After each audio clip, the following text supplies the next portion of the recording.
property na ito. Eh hindi po ate, hindi po.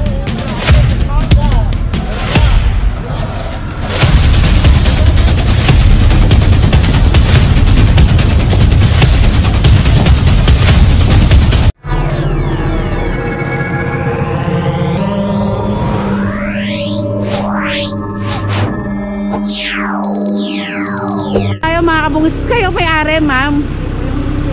Dito sa side na ito yung may-ari ng mga halaman? Opo, kasi pinapataniman doon para nila po ng mga... Bakit po kanina sabi ni boss dito daw nakatira yung may-ari? Opo, dito nga po, pero pinapataniman daw po para nila po tambakan daw po ng tricycle. Pero ito pong side na to, sinong may-ari na to? Iba naman? Opo, ano po yun? Okay mga kabungis, iba ang may-ari nito, iba yung may-ari din nito mga halaman na to dito sa side na ito.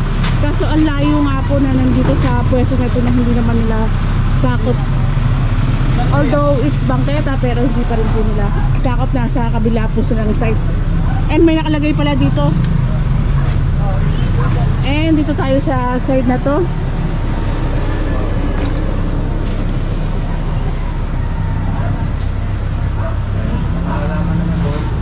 Sir, okay lang po ba itong tindahan na to dito sa side na ito? Bawal yan. Ayan, bawal. Dahil dati rin nag-clearing tayo. Natanong na nga rin po ito. Ayan, pinapatawag nga po yung may-ari nito. Dahil nung naaraang clearing natin, sabi nila pwede daw sila dito, sir. Bawal yan. Ayan, bawal nga po. Sidewalk yan eh. Opo. Sidewalk yan. And waiting na nga lang rin po sa may-ari para makausap na Sir Umali. Ano na lahat ang laman mo? Lahat? Yung iba? Pinausap ko naman eh, ayaw ko. Kuya, may permit na yan. Pakibukas mo. Saan ba sa permit? Sa lokal? Buksan mo ba yun? Yeah. Buksan mo ba yun? Yung tindahan ko may permit. May permit yan. And tinatawag ni Sir Umali si Sir Richard dahil sabi nga po may permit daw po dito sa tindahan na nasa bangketa nga po. Bakit ipinasok na namin yan boss ha? Bakit pinilabas ulit? Ha? Walang permit yan. Meron po.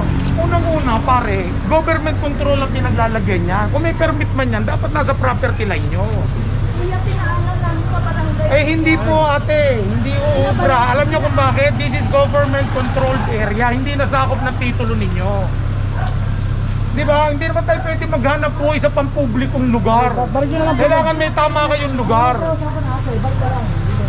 permit kuya. Ang sabi ng barangay, ilabas na namin. Pwede nyo na ilabas. Alin po ang ilalabas nyo dito? Sabi ng barangay. Tawagan nyo barangay ngayon. Ayun na, kasama namin ng barangay. Nagre-reklamo din. Pambihira kayo. Pinasok na nga namin. Ibig sabihin, ang hanap buhay nyo, dapat nasa titulo ninyo. Sa mga tindahan sa level man namin. Ate, wala nga po sa titulo ninyo eh. Sige na, ipatok nyo na. Kung hindi, diretso na sa truck yan. Napasok na natin yun eh. Ay, napasok na nga po dati ito nila Sir Richard. Tapos nilabas uli ito nung time na nag-clearing tayo dito na hindi nga kasama si Sir Richard. Tindahan lang kuya. Kaya nga, Level, oh. kung ayaw nyo ipasok, we have to confiscate it. Kasi nga po, nandun siya sa government controlled area. This is no longer your property. Sige, sige.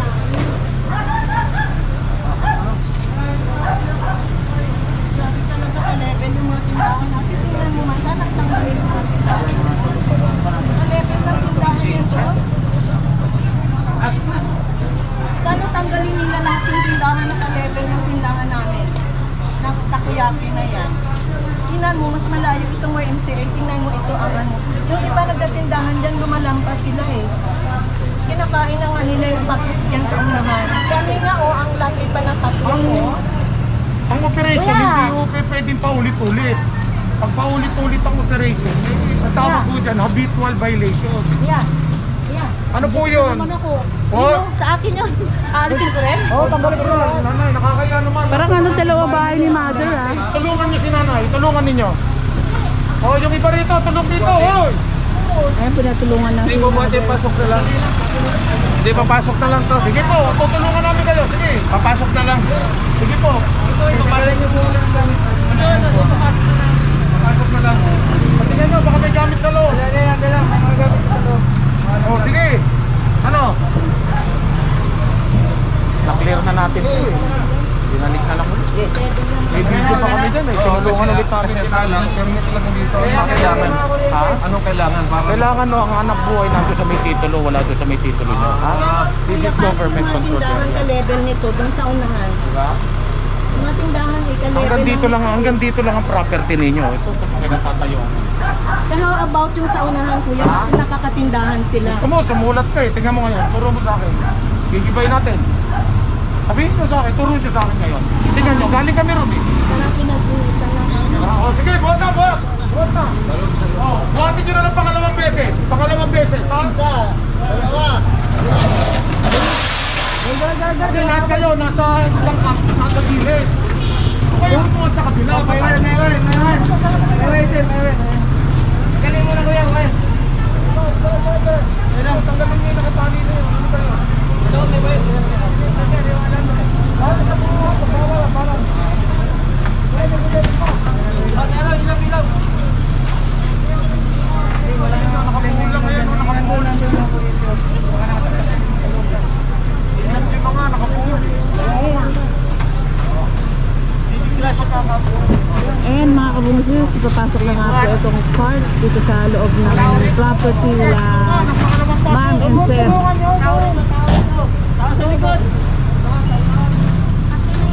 Oh, dandan ha, dandan ang pasok. Bitaw.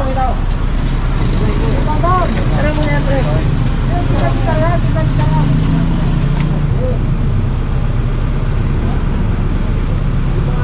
And sabi nga ni Sir Richard, hanggang dito nga lang rin po daw sila, ma'am.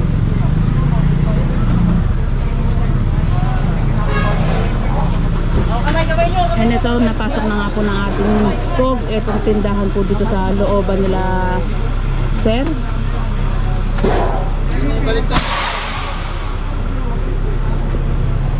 Actually, this is second time, ha? Ate, wala nang pangatlo, ha?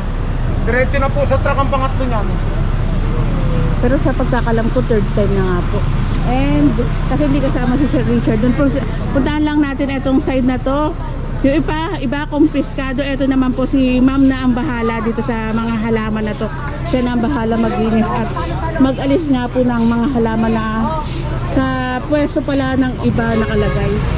And proceed naman tayo sa kabila, mga kabungis. Sana na-explain ko po sa inyo ng maayos yung mga pangyayari. And ito nga po, meron ditong payong.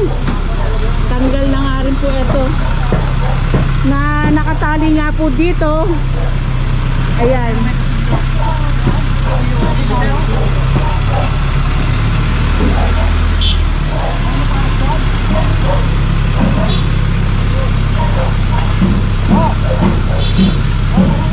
Tanggal. And ito payong, wala naman pong lumalabas na may-ari. Ay, ito na pala si Sir. Wala, pasok na lang. Pakita lang namin.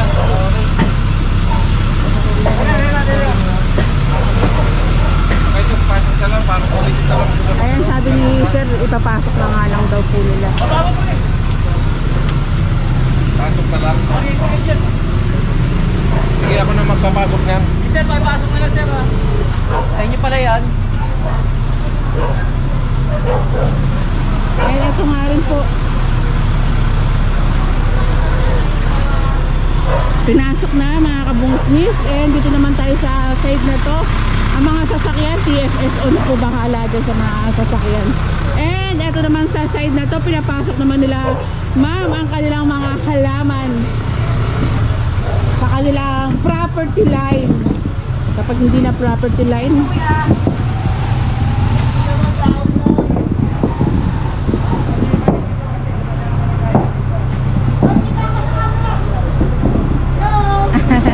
sa inyo ba yan, ma'am? Hindi po, inaano ko lang. Concern ka lang, ma'am. Concern lang. Tumutulong na kapitbahay. Salamat, ma'am. Bye-bye. Bilog.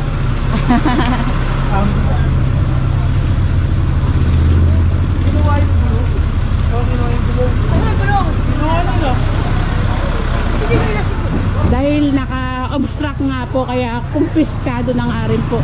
And eto, ang daming mga halaman dito. Ang yabong. Ayan, pinapasok ni boss ang kanyang motor. Parang ano ito itong side na to parang sapot na ng gagamba. Ano, kawad. And takbo tayo. Ito tinanggal na ni Sir Richard. Hinarangan itong side na to. Ayan. Tsaka ayan po, tinali.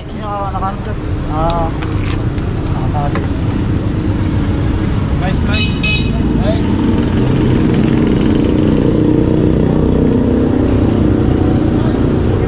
Siguro kaya tinali, bagong gawa pero no idea. Palagay mo boss, bagong gawa no? Bagong gawa to. Opo. Kaya siguro tinali muna. Pero tuyo na, tanggal na nga po. And Putulyo na ba? punta tayo dito. Yung kabilang yun eh. Yung pupunta gato na yung may tindahan doon. Bakit tinanggal nyo po? Kasi po, that is no longer the property line. That's government controlled area. Wala na po rin yung titulo nila. So, Hanggang doon lang talaga sa hanggang doon lang sa yun. may titulo nyo. Doon lang. Huwag nyo sasakupin yung hindi nasakop ng titulo ninyo. Eh, ba't piniyagan ng barangay Ayun. na bigyan ng ano, ng... Ang kaya lang ibigay ng barangay is clearance. Pero ang permit, sa city po nang gagaling yun. Yung permit, yung barangay clearance, requirement po yun to secure permit. Wala naman silang business permit. Kaya bawal po. Pero yung line na yun, alam niyo talaga na hindi property yun. Alam po namin, sir, alam na po. Sa tagal ko na usap clearing, nababasa ko na ho ang titulo kung hanggang saan. Apo, hindi kami nagkakamali. Okay. Okay, sige. Sige po, salamat. Kaya lagi rin ako nagtatanong kay Sir Richard kung sakop pa ba ng titulo dahil sa tagal na nga ni Sir Richard. Alam na si Sir yung may-ari nung takoyaki. Ayan, walang helmet si ma'am. Ayan, proceed tayo mga kabungsis. Ganda ng bahay oh. And paliwanagan naman po ni Sir Richard ng maayos sila. Continuation tayo mga kabungskis, Benitez Street with Sir Richard Apoderado, MMDA School. MMDA TFSO headed by Chief Joey Furio. Team Bravo po ang ating kasama. Assistant Team Leader Tatay Umali. Sabi ni Mother hindi sa kanila dito sa side na to. Sa inyo ba yan, Mother? Hindi. Ito lang, ani. Etong side na to kala Mother. Ay, ano? Hindi ka, oh. Pagkawa doon niya. Bawal naman dito? Opo. Dito. Ang alin po, Mother? Ba't nakalito ba? Ay, ma'am, wala po kaibigan. Salamat po. Pag nagtatanong kasi sa akin mga abolitions, hindi ko naman sinasagot, baka mali rin ang aking may sagot. Kaya sinuturo ko ang ating Field Operation Officer. Operation mga kabungsis. Nabubulol na si Busilak.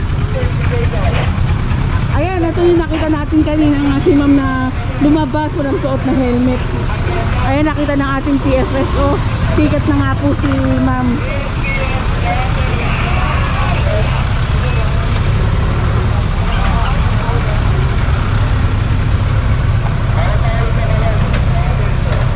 Kung anong paglabas nga po ni ma'am, ayan ang ating TFSO. Nakabantay nga po dito sa side na ito. Kaya huli si ma'am. Benitez Street pa rin po tayo, Barangay Kaundaran.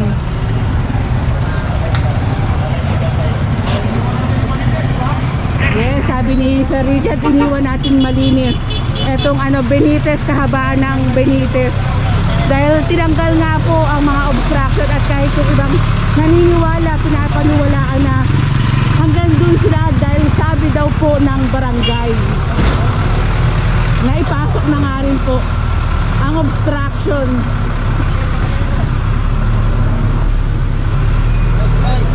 Ayan, sakay tayo. Magbabalikan, busila tayo. I don't wanna fall in love.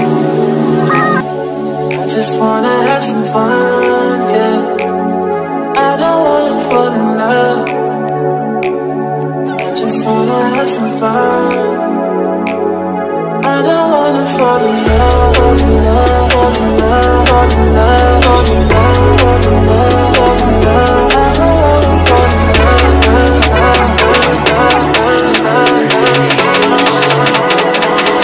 I don't don't wanna fall in love.